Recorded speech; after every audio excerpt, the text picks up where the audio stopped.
IIT జేఈలో మంచి rank రానటువంటి విద్యార్థులకు బెస్ట్ ఆప్షన్ సిఎస్ఈఎంఏ కోర్సులు అడ్మిషన్స్ జరుగుతున్నవి. నమస్తే రమగారు. నమస్తే జయ. రమగారు, ఏదైనా మంచి స్టోరీ చెప్తారా? ఆకతాయి కథ చెప్తాం. కొంతమంది ఉంటారు, వాళ్ళకేం పెద్ద దాని మీద రాబడి ఉండకపోయినా ఇతరులను ఏడిపించుకు తినేవాళ్ళు, వేళాకోళం చేసేవాళ్ళు, ఏడిపించుకు తినేవాళ్ళు, ఏమనాలి టక్కరితనంతో మోసగించేవాళ్ళు, ఎరకాటల్లో పెట్టేవాళ్ళు, ఇలా తమాషాగా ఉంటారు. చందమామ కథల్లో కథ ఎప్పుడో చదివా నేను. అది చెప్తామా వద్దా అని ఆలోచించి ఊరుకున్నా. ఎందుకు రమగారు? గుర్తొచ్చింది. ఎందుకు వద్దనుకున్నా? ఆకతాయి కదా ఎందుకన్నా? అది నేర్చుకుంటారనా? ఏమోలే, ఏమిటో.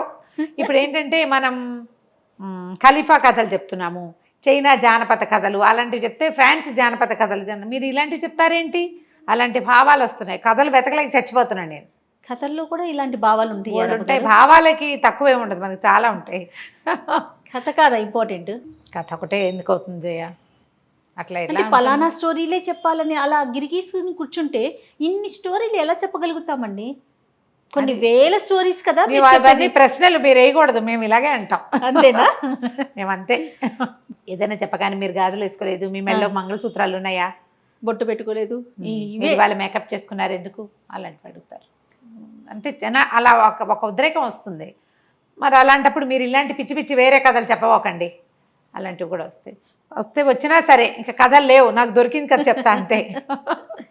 కాదు రమ్మగారు, మనం తాగే నీరు కానీ పీల్చే గారి కానీ మనది అని రాస్తుంటుందా అండి? అలా ఉండదు, కానీ ఇట్లాగే ఆలోచించలేకపోతే ఎట్లా రమ్మగారు?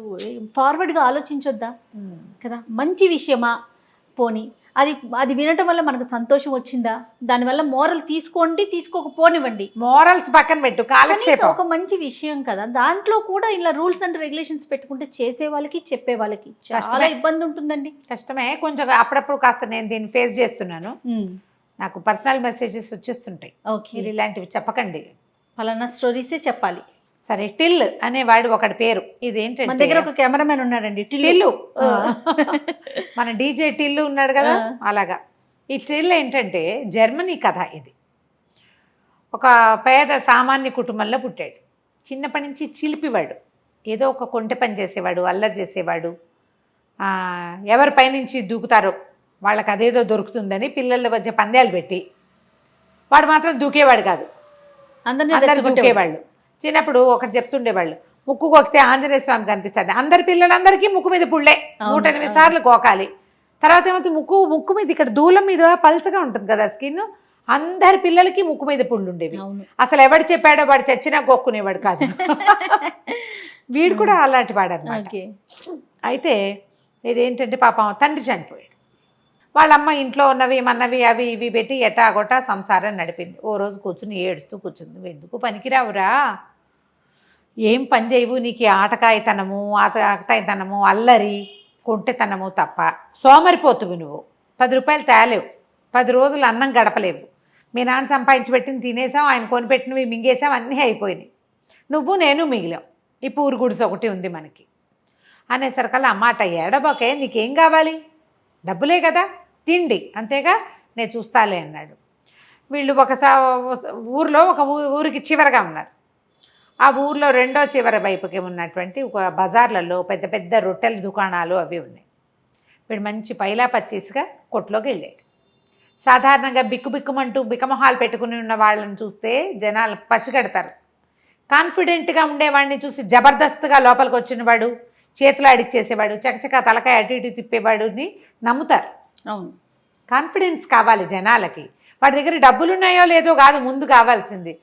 బిక్కమొహం వేసుకుని భయంగా చూస్తున్నాడు అనుకో, అసలు నీ దగ్గర డబ్బులు ఉన్నాయా అని అడుగుతారు. ఈ జబర్దస్త్గా వచ్చేవాడిని ఎవడు ఏమడగాడు. లోపలికి వెళ్ళి మా అయ్యగారు ఇది రెండో చివర బస చేశారు, కమ్మటి తీయటి చక్కటి రొట్టెలు కావాలి, చాలామంది ఉన్నాం అని చెప్పి బంగారు కాసుకి సరిపడా రొట్టెలు ఇచ్చి పంపించు నాతో మనిషి, నేను అవన్నీ మోసుకెళ్ళలేనన్నాడు. పెద్ద తట్ట నిండా వస్తాయి, మనిషిని ఇచ్చి పంపించు, కాసు వాడికి ఇచ్చి పంపిస్తా. బాగుందిగా. షాపు వాళ్ళకి అలా అలవాటే, మొత్తం సరుకు మోసుకెళ్తే షాప్ అబ్బాయి డబ్బులు పుచ్చుకొచ్చేస్తాడు. సరే, ఆ కుర్రాడు షాపులో ఒక అతను ఉన్నాడు, మరీ కుర్రాడు ఏం కాదు, పెద్దవాడు, బుట్ట తట్ట నెట్టి మీద పెట్టుకుని నడుస్తుంటే ఈ టిల్ అన్నాడు, ఏ సరిగ్గా పట్టుకో, ఒరిగిపోతోంది, పడిపోతాయేమో రొట్టెలు, అసలే మా అయ్యగారు ఒప్పుకోరు కింద పడితే రొట్టెలు అన్నాడు. అతను వాడు బాగానే నడుస్తున్నాడు. ఒరిగానా అని ఇలా చూసుకున్నాడు. చూడంగానే ఒక రొట్టె జర్రుమని జారి కింద పడిపోయి. రొట్టె అంటే అవేమిటి, బన్నులు, బన్స్ అంతంత ఉంటాయి, ఇట్లా కొంచెం దెబ్బరొట్టెలు లాంటివి. పడిపోయి పడంగానే గట్టిగా అరిచాడు ఈ టిల్లు. అయ్యో అయ్యో ఇంకేముంది, కింద పడేసేసావు, ఓ పని చేయి, నేను ఇక్కడ నుంచుట, ఈ రొట్టె పుచ్చుకుని షాప్కి వెళ్ళిపో, అది అక్కడ పెట్టి మీరు ఎవరన్నా తిందురు కానీ, కింద పడిన రొట్టె మా అయ్యగారు తినరు, ఆయన గొప్పతనాన్ని చాలా తక్కువ, ఇంకో రొట్టె పుచ్చుకురా, నేను ఇక్కడే నుంచుట అన్నాడు. ఇంత బరువున్న తట్ట వాడేం చేసుకుంటాడని వీడు నాదే తప్పు అనుకున్నాడు. ఆ బుట్టలు మోసే అతను గబగబా నడుచుకుంటూ పోయాడు. అతను అటు తిరగంగానే ఈ బుట్టను నెత్తి మీద పెట్టుకుని పరిగెత్తేసాడు. వాళ్ళ అమ్మకి తీసుకెళ్ళి చూపించాడు. అమ్మ చూసావా, తియ్యటి రొట్టెలే, వెన్నబూసినవి, పంచదార జల్లేరు, ఎన్ని రోజులో వస్తాయి, హాయిగా తిందాం, మనకు కావాల్సిన రొట్టెలే కదా. ఆ ప్రాంతంలో రొట్టెలే తినేవాళ్ళు. ఏదో కాస్త అవి ఇవి బియ్యంతో పల్చగా జావ లాంటిది కాచుకునేవాళ్ళు. ఆ మాత్రం బియ్యం ఉన్నాయి, రొట్టెలు కావాలి ప్రధానంగా. 10 రోజులు గడిస్తే వాళ్ళమ్మ 10 రోజులు అవ్వగానే, ఒరే నువ్వు తెచ్చిన బుట్టెడు ఎన్నాళ్ళు వస్తాయిరా, రొట్టెలు కాస్త అయ్యేపోయినాయి, మళ్ళీ మొదలెట్టేమో మళ్ళీ మొదటికి వచ్చాం మనం అని తెగ తిట్టిపోతుంది. అంతే కదా, ఎవరి దగ్గరైనా పని చేస్తాలేవే అన్నాడు. అయితే ఏమైంది, ఒక రొట్టెల కర్మాగారంలో చేరాడు. అది రొట్టెలు చేసే బేకరీ. అయితే ఆయన సాయంకాలం అయ్యేసరికి వీడికి 4 రొట్టెలు చేతిలో పెట్టేవాడు. డబ్బులు ఇవ్వాలి, ఇంకా డబ్బులు ఇవ్వాల, ఏ రోజుకి ఆ రోజు కూలీ ఉంటుంది. అయితే 2 రోజులు పనిచేశాడు. 3వ రోజున ఆయన్ని ఎవరో పిలిచారు. ఒరే నాయనా, నేను వెళ్ళొస్తాను, ఈ లోపల నువ్వు కాలుస్తావా అన్నాడు. ఏం కాల్చమంటారు అన్నాడు. ఏం కాలుస్తావురా, గుడ్ల గుబలు కోతులును వాటిని కాలుస్తావా, రొట్టెలు కాల్చు, పింజారి వెదవా, బుద్ధి లేదు నీకు అని కేకలేసి వెళ్ళిపోయాడు. వీడేం చేశాడు, ఆ మొత్తం మైదా పిండి అంతా చక్కగా నున్నగా చేసి, రొట్టెలు గుండ్రంగా చేయాలి కదా, ఒకటేమో గుడ్ల గూబ ఆకారంలో, ఒకటేమో కోతాకారంలో చొప్పున ఇన్ని గుడ్ల గూబలు ఇన్ని కోతులు చేసి అక్కడ పెట్టాడు. చేసి అవన్నీ కాల్చేసాడు. ఆ యజమాని వచ్చాడు. వచ్చి చూసేసరికి ఏముంది, గుడ్ల గూబ ఆకారంలో కొన్ని రొట్టెలు, కోతాకారంలో కొన్ని రొట్టెలు. హాత్ తేరి అని ఆయన అరిచి పోటాడు. మీరే కదండి చెప్పారు, కోతులు గుడ్ల గుబ్బలు కాల్చమన్నారు, ఎవరికైనా ఆర్డర్ ఉందేమోనని కాల్చాను అన్నాడు. అనగానే ఆయన తెగదిట్టిపోసి, పిండి డబ్బులు పెట్టు, అక్కడ పెట్టు, నువ్వు నీ రొట్టెలు నువ్వే పట్టుపో, ఏం చేసుకుంటే అది చేసుకో పెదవా అని తెగదిట్టాడు. తిట్టేసరికల్లా వీడేం చేశాడు, వాడి దగ్గర ఏదో కొద్దిగా చిల్లర పైసలు, మీరు నాకు 2 రోజులు కూలీ ఇవ్వాలిగా, ఆ కూలీ డబ్బులు మినహాయించేసుకోండి ఈ పిండికి, ఇంకేదో ఒక పావలాన 10 పైసలు ఉంది, పావలా కూడా ఉంచుకోండి అని ఆ 2 బుట్టల్లో ఇన్ని గుడ్ల గూబ రొట్టెలు ఒక దాంట్లో, కోతి రొట్టెలు ఒక దాంట్లో పుచ్చుకుని పోయాడు. వాటి మీద పంచదార జల్లించుకుని వెళ్ళి ఏం చేశాడంటే, బిస్కెట్లు లాంటివి అనమాట, అవి అంతంతవి చేస్తారు, నాన్స్ అవి ఉంటాయి కదా, నాన్ రొట్టి అంటారు వాటిని. అక్కడి నుంచి వెళ్ళి ఒక చర్చి దగ్గర బయటకు వచ్చినాడు. కోతులు కావాలా, గుడ్ల గుబ్బలు కావాలా, కోతులు కావాలా, గుడ్ల గుబ్బలు కావాలా అని అరుస్తూ. పిల్లలు సరదా పడతారు ఆ బొమ్మలు చూసి. కొంతమంది కొనుక్కున్నారు. ఇంచుమించుగా ఖర్చు అయిపోయినాయి. డబ్బులు చేతిలో పుచ్చుకుని ఇంటికి వెళ్ళిపోయాడు. జనం అంతా తెగ నవ్వారు. ఎట్లా చేసావురా, ఏం చేసావురా అని అడిగితే, ఒక గదిలో ఒక కొట్లో చేరానండి, ఆయన కోతులు కలుస్తావు, గుడ్ల గుబ్బలు కలుస్తావు అన్నాడు, 2 కాలు చూపించాను అన్నాడు. ఏదైనా రొట్టె పిండే కదా, అంతేగా. అంటే కోతుల్ని గుడ్ల గుబ్బల్ని ఇనాస్పీషియస్గా ఫీల్ అవుతారు, అపవిత్రమైన వాటికి. పిల్లలకి సరదాగా ఉంటుంది, బొమ్మలు కొనుక్కుంటారు కదా, అట్లా శుభ్రంగా తినేశారు. ఇలాంటి పనులు ఎన్ని చేసేవాడో ఆ టిల్లు. సరే, క్రమంగా కొంచెం పెద్దవాడయ్యాడు, జనాలు గుర్తుపట్టారు వీడిని. వీడు కొంటేవాడు, ఇలాగే ఏదో చేస్తాడు, ఎప్పటికప్పుడు ఇంతే పని చేస్తాడని. ఈ టిల్లుకి ఏ పని చేతకపోయినా ఇలాగే జనాల్ని మోసం చేసి ఎట్లాగొట్లా ఓ గుర్రం కొనుక్కున్నాడు. ఆ గుర్రం మీద తిరుగుతూ ఇట్లాగే జనాల్ని ఏడిపించుకు తింటుండేవాడు. ఓసారి ఆ గుర్రం వేసుకుని తిరుగుతుంటే ఒక పాల కేంద్రం లాంటిది ఒకటి కనపడింది. అక్కడ చాలామంది ఆడవాళ్ళు పాలు పోస్తున్నారు. పోస్తుంటే వీడేం చేశాడు, ఓ గంగాళం కొనుక్కొచ్చి అక్కడ పెట్టి, ఈ గంగాళం నిండేదాకా పాలు పోయండి, మీకు డబల్ ఇస్తానన్నాడు.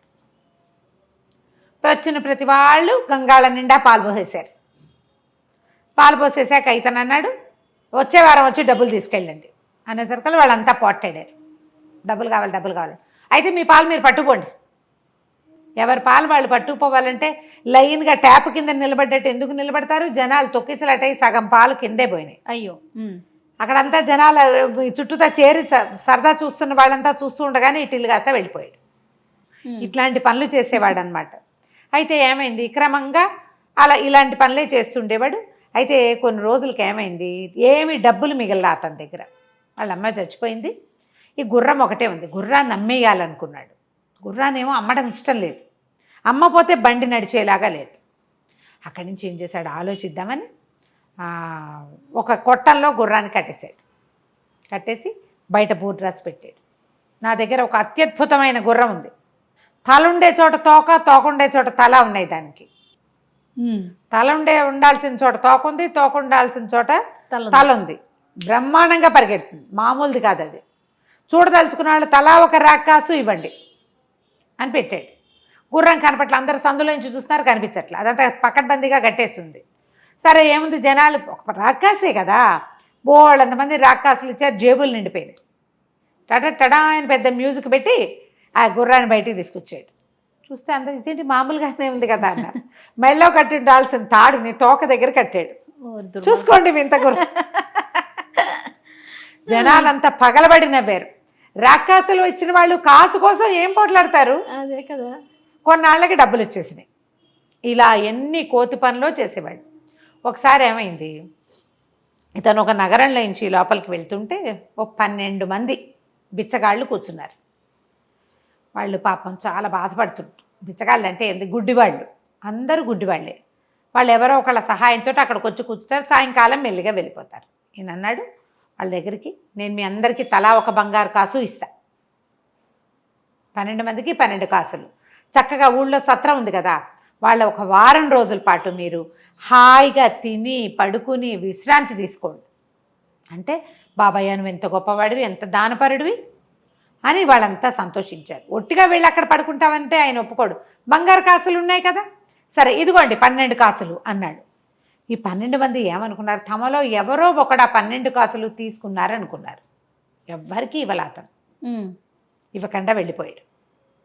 వీళ్ళు తమ దగ్గర బంగారు కాసులు ఉన్నాయన్న దిలాసాతోటి ఊళ్ళో నగరంలోకి వెళ్ళిపోయి, నగరంలో ఒక పేరెన్నిక గన్న సత్రం, అక్కడ చాలా పెద్దది, స్నానశాలలు ఉన్నాయి, లోపల ఎంతో చక్కటి భోజనం దొరుకుతుంది, హాయిగా విశ్రాంతి తీసుకోవడానికి ఎంత బాగుంటుందో వాళ్ళ దగ్గర. అందులోకి పోయేసరికి ఇదేమన్నా ధర్మసత్రం అనుకున్నారని సత్రం యజమాని వీళ్ళని అదిలించాడు. ధర్మసత్రం ఏంటి, ధర్మసత్రం అని మేము అనుకోలేదు, మాకు తెలుసు ఇది పెయిడ్ సత్రం అని. మా దగ్గర 12 బంగారు కాసులు ఉన్నాయి, ఒక్కొక్కళ్ళు ఒక బంగారు కాసు ఇస్తాం. ఎన్ని రోజులు ఉంచుకుంటామంటే వారం రోజులు ఉంచుకుంటాను అన్నాడు. ఒక కాసుకి 1 వీక్. హాయిగా వారం రోజులు సుఖంగా ఉన్నారు వీళ్ళు. వారం అయ్యేసరికల్లా వాడికి వారం అయిపోయింది, నా డబ్బులు ఇచ్చి కదలండి అన్నారు. అలాగే తీసుకో అన్నారు. తీసుకో అంటున్నారు. ఇందులో వీళ్ళలో ఒకడన్నాడు, ఒరే బంగారు కాసులు ఎవరున్నాయో ఈయనకి ఇవ్వండి రా అన్నాడు. నా దగ్గర లేవంటే నా దగ్గర లేవన్నారు. అప్పుడు వీళ్ళకి అర్థమైంది బంగారు కాసులు ఎవ్వరికీ ఇవ్వబడలేదు. అక్కడి నుంచి గట్టిగా అరిచి అతను ఏం చేశాడు, వీళ్ళందరినీ బందిఖానాల్లో పెట్టాడు. ఆ బయటే ఉంది ఒక దీంట్లో, అందులో వేసి తలపేసేసాడు చీకటి కొట్లో. టిల్లు మాత్రం వీళ్ళ మీద దృష్టి పెట్టుకుని ఉన్నాడు, గమనిస్తున్నాడు. వచ్చి ఏమిటయ్యా భలేవాడివి, పాపం వాళ్ళకి ఎవరో ధర్మాత్మలో సహాయం చేస్తారని వచ్చారు, ఒక వారం రోజులు ఉంచుకున్నా వాళ్ళని ఏం చేసుకుంటావు, కబోది వాళ్ళని పెట్టుకుని అంటే మరి నేనేం చేయనండి, నా నష్టం ఎవరు పూరుస్తారంటే ఆ మాత్రం దానం చేసే ధర్మాత్ములు లేరు, ఉన్నారు బ్రహ్మాండమైన వాళ్ళు, ఎంతమంది ఎంతో అద్భుతమైన వాళ్ళు ఉన్నారు. కావాలంటే మీ ఆవిడని నాతో పంపించు, నేను ఆ దానం ఇచ్చేవాడిని ఎవరినైనా చూస్తా అంటే సరేనన్నాడు. సరే అంటే ఇతను ముందెళ్ళి ఒక మత గురువు దగ్గరికి వెళ్ళి, అయ్యా ఒక అభాగ్యుడికి సైతాన్ సోకింది, దాన్ని వదలగొట్టాలండి మీరు అంటే, తప్పకుండా నాయన దానికి అభాగ్యులకు సహాయం చేయటమే కదా మతాధికారులది పరిస్థితి, మేము అదే కదా చేస్తాం, తీసుకురా వీలు వెంబడి అన్నాడు. ఈయన పోయి మన టిల్లు వెళ్ళి ఆ సత్రం అధికారి దగ్గరికి వెళ్ళి మీ ఆవిడని పంపించు, నేను డబ్బు ఇచ్చే మహానుభావుడిని సెలెక్ట్ చేశాను అన్నాడు. ఈవిని వెంబడి పెట్టుకెళ్ళి అక్కడికి చెప్పాడనమాట. నేను చెప్పిన ఆయన తాలూకు భార్య ఏంటంటే, అమ్మ తప్పకుండా అతను కోరిన సహాయం నేను చేస్తానమ్మా అన్నాడు. అంటే ఈవిడేమనుకుంది, ఓహో సహాయం చేస్తానన్నాడుగా, అందుకని ఇంటికి వెళ్ళి ఆ సత్రం అధికారితో చెప్పింది భర్తతోటి, ఏమండి వాళ్ళని వదిలేయండి, పాపం మతాధికారి సహాయం చేస్తానన్నాడండి, డబ్బులు ఆయన ఇచ్చేస్తాడు, గుడ్డి వాళ్ళని పాపం ఎందుకు, ముసలివాళ్ళు గుడ్డివాళ్ళు వదిలేయండి అంటే, అమ్మాయి వారం రోజులు హాయిగా జీవించిన గుడ్డివాళ్ళు తమకి దానం చేసిన వాడిని ఎవరినో శతాయువుగా దీవించి వాళ్ళ దారి వాళ్ళు పోయారు, ఎక్కడికో వెళ్ళిపోతారు ముష్టడుకోవడానికి. సరే రెండో రోజున సత్రం అధికారి పనులన్నీ చక్కబెట్టుకుని మతాధికారి దగ్గరికి వెళ్ళాడు. వెళ్తే ఇద్దరు కాసేపు డిస్కషన్ చేశాక ఆయనకు అర్థమైంది, తనకి సైతాన్ మొదలుగొట్టడానికి మాట్లాడి పెట్టారు తప్పిస్తే తనకి డబ్బు ఇవ్వడానికి కాదు అని జనానికి తెలిసింది. అందరూ నవ్వి కేకలేసి ఎక్కిరించుకుని ఇలా సరదా పడేవాళ్ళు అనమాట. కొన్నాళ్ళు ఇలా గడిచాక మొత్తానికి ఇతన్ని పట్టేసుకున్నారు, అధికారులందరూ పట్టుకున్నారు. ఏంటి, ఇతను అందరినీ మోసం చేస్తాడు. ఇందులో పెద్ద పెద్ద మోసాలు ఏం లేవు, ఒక మాదిరి మోసం కానీ చేస్తాడు.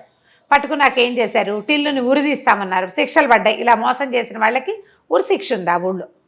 ఉరి శిక్ష వేస్తామని మొత్తం జనం అంతా చేరారు. వాళ్ళలో కొంతమందికి వీడికి ఉరి శిక్ష వేయడం ఇష్టం లేదు, వాడి వల్ల సరదాగా మంచిది. ఎప్పటికప్పుడు ఇలాంటి సంఘటనలు చెప్పుకుని నవ్వుకోవడానికి బాగుంటాయి. అందరూ నుంచున్నారు. నుంచుంటే సరే ఇతనికి ఊరేస్తుంటే ఆఖరి కోరిక చెప్పమన్నారు. టిల్లన్నాడు, ఇంతమంది వచ్చారు కాదండి, నా వల్ల ప్రభుత్వానికి ఇంత ఖర్చు అవ్వాలా చెప్పండి? ఓ వజ్రస్థానం, ఓ ఊరేసేవాడు, వాడికి డబ్బులు ఇవ్వాలి, ఇది ఓ కొత్త తాడు, ఇవన్నీ ఎందుకండి వేస్ట్ అనవసరంగా, ఓ పాత తాడు తెప్పించండి అనేసరికి అధికారులకు ఏమనిపించింది, వీడు ఏదో ఖర్చు తప్పిస్తానంటున్నాడే. ఊరేసేటప్పుడు కూడా మళ్ళీ అధికారులు ఆలోచించారు. వాడు చెప్తున్నాడు ఒక ఐడియా, వాడు అలా కన్విన్సింగ్గా చెప్పగలడు అనమాట. వాడు ఏదో ఐడియా చెప్తానంటున్నాడని వాళ్ళు కొంచెం ఆలోచించుకొని సరే అన్నారు. అక్కడి నుంచి వాడిని దింపారు. ఊరు వేసేవాడికి జీతం ఇవ్వాలి, ఈ పని చేస్తుంది, వాడు నెలకి ఇన్నని వేస్తాడు. ఆ వేసిన దానికి ఆ అకౌంట్లోంచి వీడిని తీసేయచ్చు.